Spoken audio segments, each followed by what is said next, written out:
The station called Prime floated in the empty space between two dying empires. It was a neutral place where enemies could meet without killing each other. At least that was the idea. The hegemony and the collective had been fighting for 17 years. 4 billion lives had ended in that time. Whole planets had burned. Children had grown up knowing nothing but war. And now both sides had agreed to one final meeting. One last chance to stop the killing. Ambassador Lyra stood at the docking port and waited for her transport to finish connecting. She was tall and thin with dark green skin and large compound eyes that could see in every direction at once. Her people were known for their cold logic and their complete lack of emotion. They made decisions based on facts and numbers. They did not understand why other species cried or laughed or screamed in anger. This made them excellent diplomats but terrible friends. Behind her stood a human male named. He was not tall. He was not covered in armor. He carried no visible weapons except for a small pistol on his belt. His skin was brown and his hair was black and cut very short. He looked like someone who worked in a shipping warehouse, not someone who protected important diplomats. Other species walking past them stared and whispered. Some of them laughed. "They brought a human," one of them said loud enough for everyone to hear. "They must have already given up." Did not react. He simply watched the crowd with calm eyes that moved slowly from face to face. He noticed everything: the nervous twitch of a merchant, the hidden blade on an officer walking past, the security cameras that covered every angle of the docking area. He filed all of this information away in his mind and said nothing. Ambassador turned slightly toward him. "You do not respond to insults." "No," said, "words are just noise, actions matter." Considered this for a moment. She had hired through a company that provided human security personnel. It was a controversial choice. Humans were a young species. They had only been part of the galactic community for 60 years. They had no great military reputation. They had no famous warriors or feared generals. Most other species considered them soft and weak, good for manual labor and entertainment, but nothing else. But had done her research. She had read reports that other species had not bothered to read. She knew things about humans that made her choose over 1,000 warrior guards. The inner doors of the station opened, and a wave of cold air rushed out. Prime kept its temperature low because most galactic species preferred it that way. Did not shiver even though he was wearing only a simple gray uniform. Noticed this and added it to her own observations. They walked through long corridors filled with representatives from dozens of species. Everyone was here to watch the final negotiation. Some hoped for peace. Most expected failure. A few secretly wanted the war to continue because they sold weapons to both sides. The delegation had already arrived. Could see them at the far end of the main hall.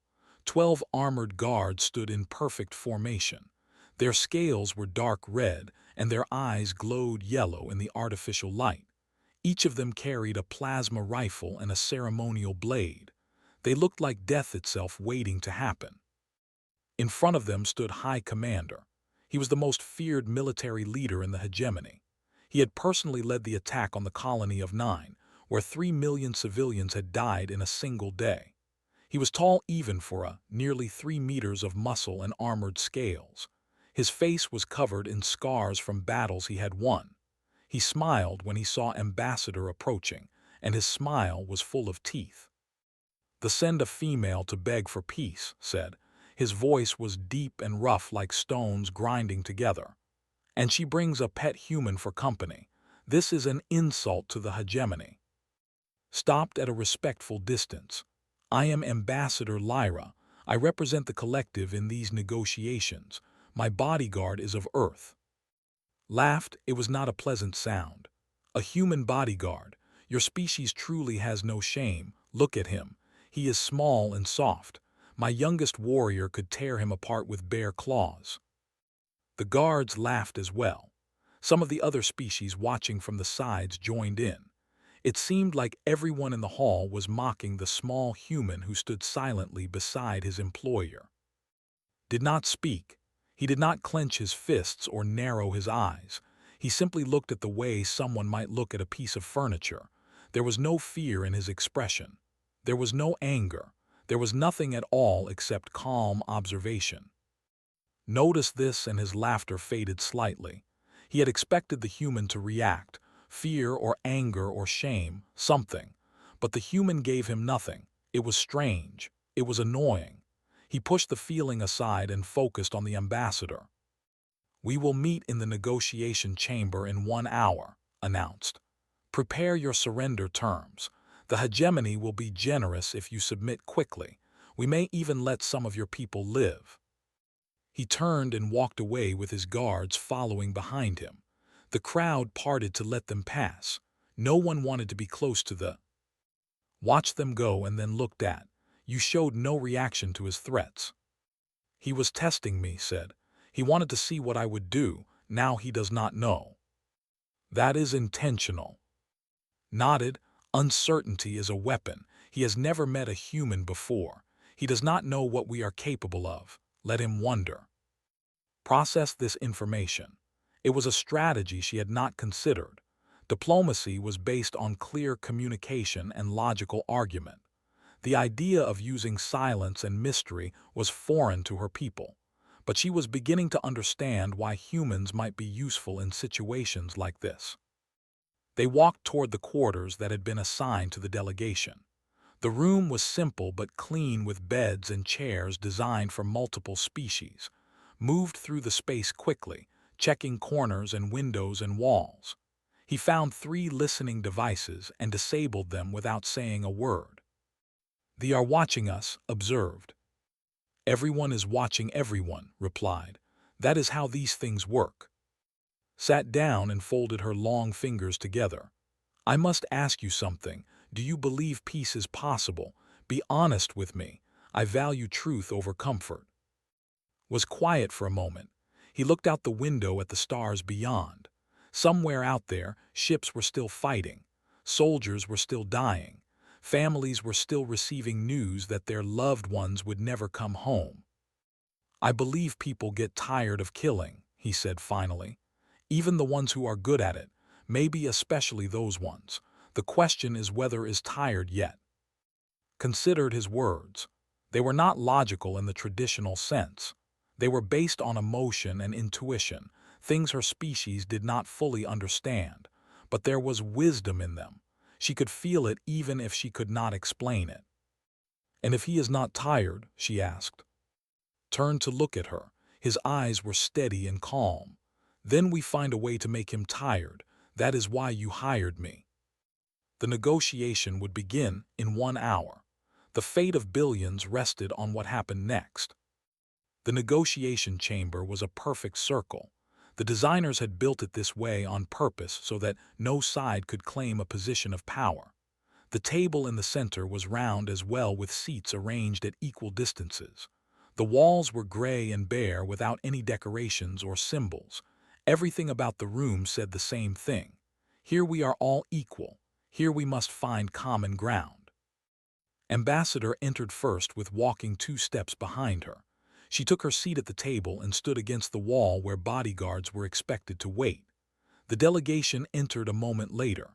High Commander sat directly across from, with his 12 guards spreading out along the opposite wall. Counselor, a younger with lighter scales, sat beside with documents and data pads arranged in front of him.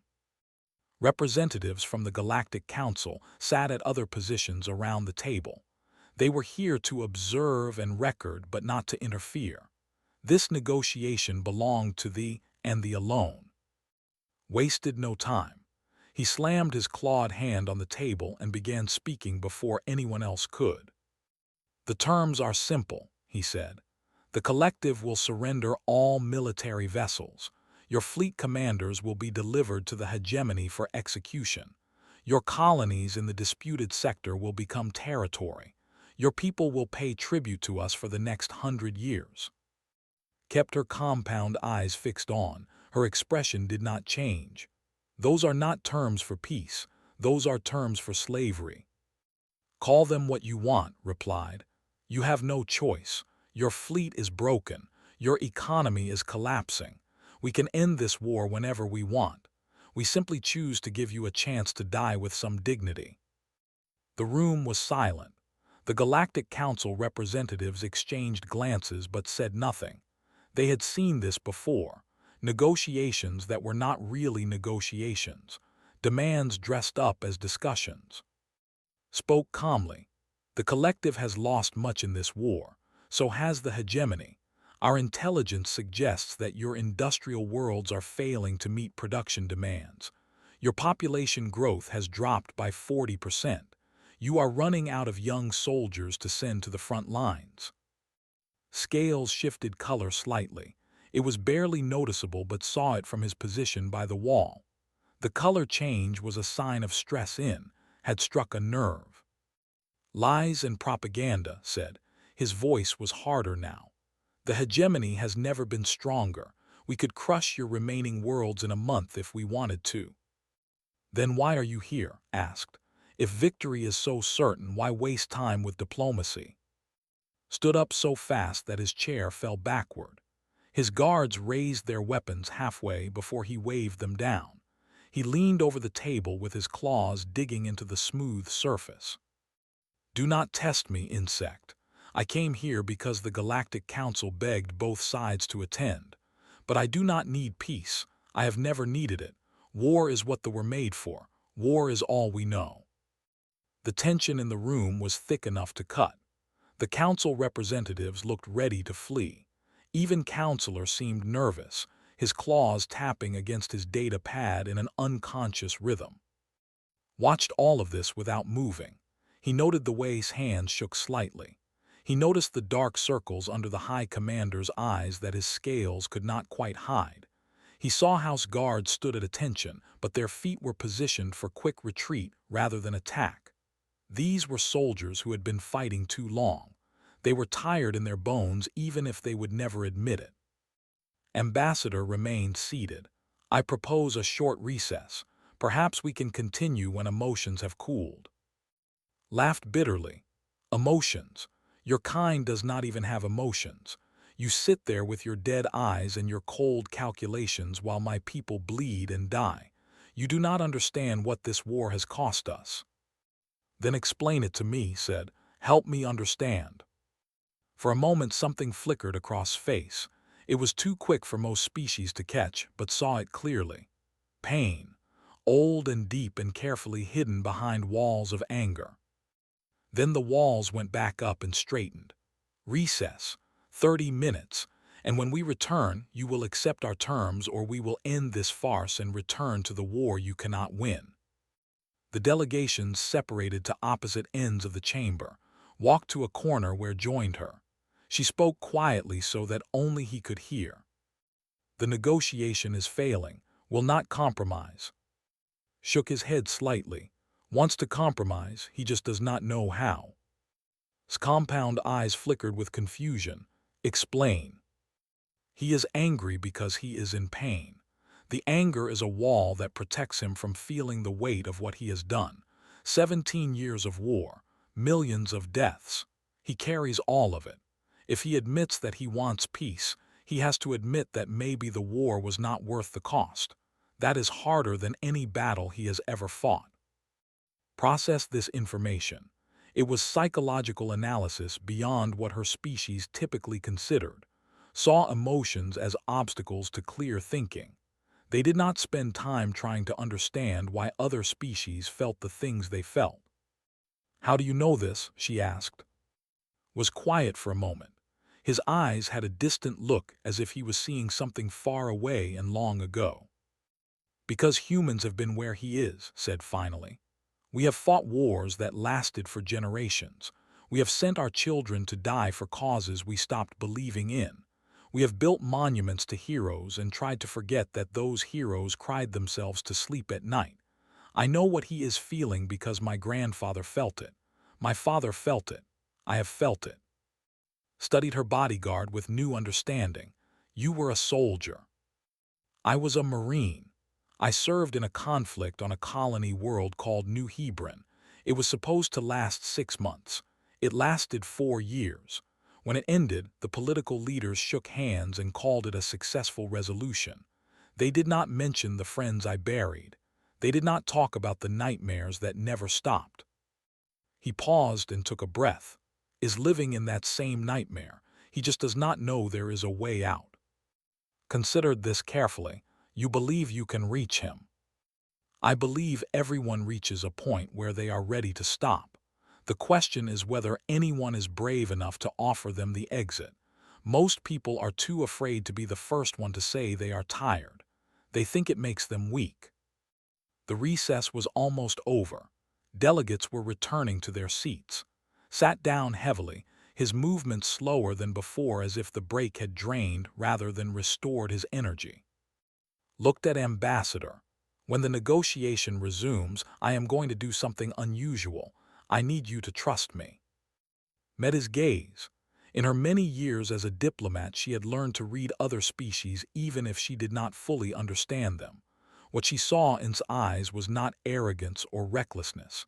It was calm certainty, the quiet confidence of someone who had walked through fire and come out the other side. I trust you, she said. Nodded once. Then he walked back to his position against the wall and waited for what came next. The negotiation resumed and was angrier than before. The short break had not calmed him. If anything, it had given his rage time to build. He stood at the table rather than sitting, his claws scraping against the surface as he spoke. They have wasted enough of our time, he said. We offered you mercy. We offered you a chance to survive. But you sit there with your silence and your calculations as if you are our equals. You are not. You are a dying species clinging to the hope that words can save you from our weapons. Ambassador remained calm. We are here to find a path to peace. Both sides have suffered. Both sides have lost.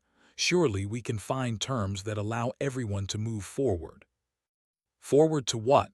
Slammed both hands on the table. My soldiers have died on 100 worlds. My own brother fell at the Battle of. Do you think I can look his widow in the eyes and tell her that we made friends with the insects who killed him? Do you think any of us can? His voice cracked slightly on the last words. It was barely noticeable, but heard it. He pushed himself away from the wall and began walking toward the table. Every guard in the room tensed. Hands moved toward weapons. The Galactic Council representatives looked alarmed. Ambassador kept her expression neutral, but could see the slight tilt of her head that meant she was watching him closely. Noticed the human approaching. His yellow eyes narrowed. What is this? Your pet wishes to speak. Stopped about 3 meters from. He stood with his hands visible at his sides. No threatening gestures. No defensive posture. Just a man standing before a monster. I am not a diplomat, said. His voice was quiet, but it carried clearly in the silent room. I am not here to negotiate. I am just a soldier like the ones you have lost, like the ones who are still dying right now while we sit in this room and argue about words. His expression flickered between confusion and anger. You dare compare yourself to warriors. You are nothing. You are a prey species, soft and weak and meant to serve your betters. Maybe, said. He took another step forward. The guards raised their weapons higher. But I have fought in wars. I have buried friends. I have held dying soldiers in my arms and listened to them call for their mothers. I have done things that wake me up at night covered in sweat. So when I look at you, High Commander, I do not see a monster. I see a soldier carrying a weight that gets heavier every day. The room was completely silent. Even the guards seemed frozen, their weapons pointed at but their fingers hesitating on the triggers. Stared at the human. His scales were shifting colors in patterns that his species would recognize as extreme emotional stress. You know nothing about me. I know that 17 years is a long time, said. I know that you probably remember every soldier who died under your command. I know that some nights you lie awake and wonder if it was worth it, if any of it was worth the price you paid. Silence, his voice was rough. You do not speak to me this way. Did not stop. He took another step closer. Now he was within arm's reach of the massive commander. One swipe of those claws could tear him in half. He did not seem to notice or care. How many friends have you lost? Not soldiers. Friends. The ones who knew you before you became the High Commander. The ones who remembered what you were like when you laughed and told jokes and dreamed about the future. His hand shot out and grabbed by the throat. He lifted the human off the ground with no effort at all. Did not struggle. He just hung there, his feet dangling, his eyes still fixed on his face. I could kill you right now, said. His voice was shaking. One squeeze and your spine snaps. Give me a reason not to. Could barely breathe, but he managed to speak. His words came out in a whisper that only could hear. Because you are tired. Because you have been killing for so long that you have forgotten what it feels like to stop. Because somewhere inside you there is a young who went to war believing it was right, and now he wonders if he will ever find his way home. His grip trembled. His scales were cycling through colors so fast that it was almost hypnotic. The guards were shouting, but he was not listening to them. He was staring into the eyes of this small, fragile human who looked back at him without fear. You do not know anything, said again, but his voice was different now, quieter, almost pleading. I know that being the first one to ask for peace is the hardest thing any soldier ever does, said. It feels like betrayal. It feels like admitting that everyone who died was wasted. But it is not. It is the only way to make their deaths mean something.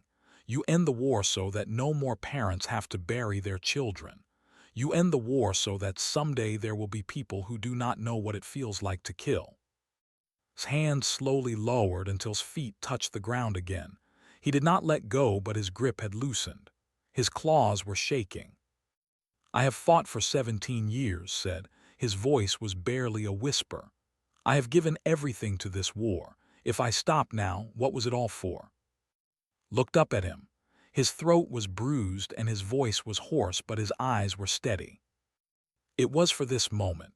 All of it led here. Every battle, every loss, every sleepless night. It was all building to the moment when someone would finally be brave enough to say it is over. That person can be you. It should be you. Because you are the only one who has paid enough to have the right. Released completely. He took a step back, his massive body seeming somehow smaller than before. He looked around the room at the stunned faces of guards and diplomats and observers. Then he looked at Counselor, who sat at the table with tears running down his scaled face. Said, his voice was rough and broken, "How long since you have seen your children?" Swallowed hard. 3 years, Commander. They were evacuated to the home world when the war reached our sector. Closed his eyes. When he opened them again, something had changed. The fire was still there, but it was different now. Not anger, something else. Something that looked almost like hope. Ambassador, he said. He turned to face the diplomat. I am tired. My people are tired.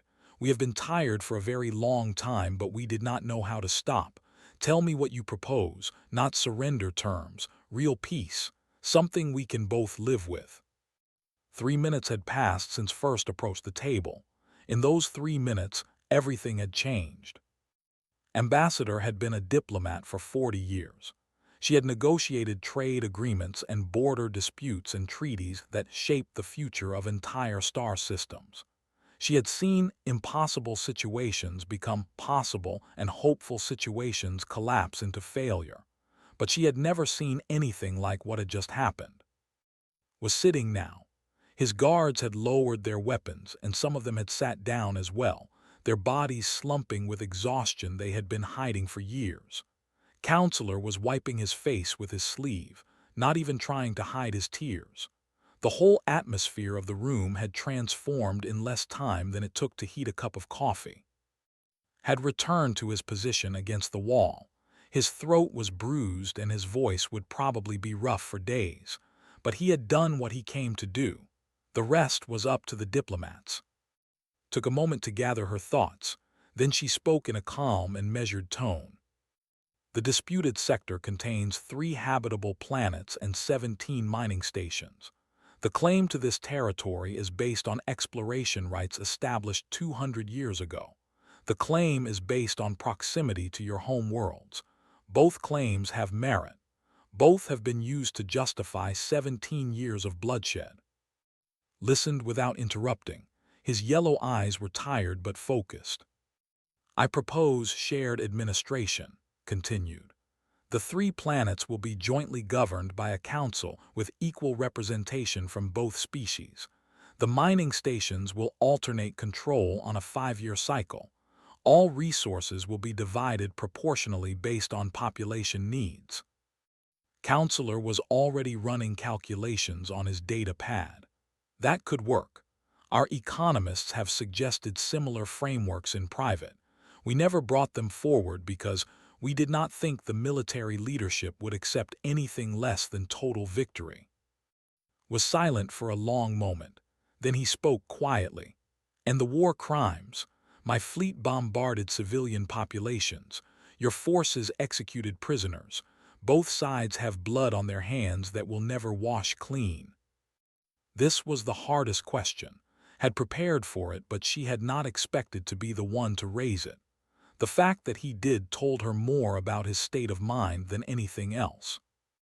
General amnesty, she said. For all soldiers on both sides. No trials. No executions. The war will be officially declared a conflict with fault shared equally. Neither side will claim moral superiority. Shook his head slowly. Some of my officers committed atrocities that cannot be forgiven. I gave some of those orders myself. How can we pretend that never happened? Spoke from his position by the wall. His voice was rough but clear. You do not pretend it never happened. You remember it. You teach the next generation what the cost of war really looks like. You build memorials that tell the truth instead of comfortable lies. And you spend the rest of your life trying to build something worthy of the price that was paid. Turn to look at the human. Is that what your species does? Sometimes, Sid, when we are wise enough, we are not always wise, but we try. One of the guards stepped forward. He was young, probably no more than a few years into his service. His scales were the pale green of adolescence. He spoke without waiting for permission. High Commander, my father died at the Battle of Nine. My mother raised me alone. She told me that there were monsters who deserved to be exterminated. I believed her. I joined the military to avenge my father. He paused, his voice breaking slightly. But I am tired too. I do not want to die on some distant planet for a war that started before I was born. I want to go home and tell my mother that it is over, that her grandson will never have to hold a weapon. The room was silent after he finished, looked at the young guard for a long moment. Then he nodded slowly. What is your name, soldier? High Commander, 2nd Infantry Division. I knew your father. He was a good man. He told me once that he was fighting so his children would not have to. His voice was heavy with memory. It seems we have failed him, but perhaps we can still honor his wish. Perhaps we can be the ones who finally stop. Ambassador took the opportunity to continue building the framework. In addition to shared administration and general amnesty, I propose a 10-year supervised peace. The Galactic Council will provide neutral observers to ensure both sides honor the agreement. Trade will be restored gradually. Communication channels will be opened between civilian populations. Counselor nodded eagerly. We could begin prisoner exchanges within days.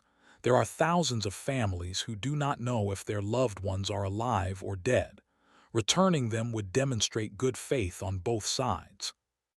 Rubbed his face with one clawed hand. He looked exhausted in a way that went beyond physical tiredness. 17 years of war had carved lines into his scales that no amount of rest would ever erase. The Hegemony Council will resist this, he said. Many of them have built their power on the war. They will not surrender it willingly. You are the High Commander, pointed out. You control the military. Without your support, they cannot continue the war even if they want to. They could replace me. Could they? How many of your soldiers feel the way does? How many of them would follow a new commander who promised more years of fighting? Considered this. He looked around at his guards, really looked at them for perhaps the first time in years. He saw the exhaustion in their postures, the hope that had appeared in their eyes when peace became possible, the relief that was slowly replacing the tension they had carried for so long. "My soldiers will follow me," he said finally. "If I tell them the war is over, it is over. The council can complain all they want. They are not the ones who have been dying." Allowed herself a small nod of acknowledgement. In culture, this was equivalent to a triumphant celebration. "Then let us draft the formal agreement. We can have preliminary terms signed before we leave this station." The next several hours were filled with details. Borders were drawn and redrawn. Resource allocations were calculated and negotiated. Prisoner lists were exchanged, and the Galactic Council representatives finally had something to do, witnessing and recording each point of agreement. Through it all, remained by the wall. Occasionally someone would glance at him, the small human who had somehow unlocked 17 years of frozen conflict in 3 minutes of conversation. He did not seem to notice the attention. He just watched and waited, ready to step in if needed but content to let the diplomats do their work. As the hours passed, the tone in the room changed completely, and representatives who had been enemies that morning were now working together to solve problems. Counselor and ambassador found that they had similar approaches to administration. Young discovered that the guard standing near him had also lost a parent in the war. By the time the final document was ready for signatures, something remarkable had happened.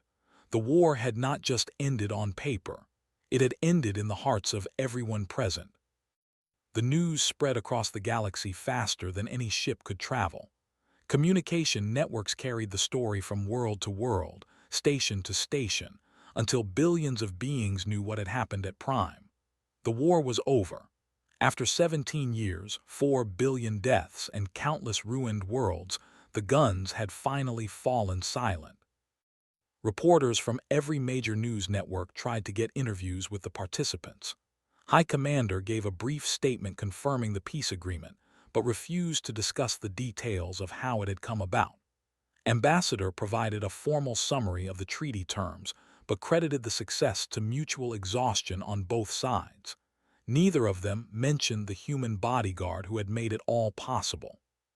Preferred it that way.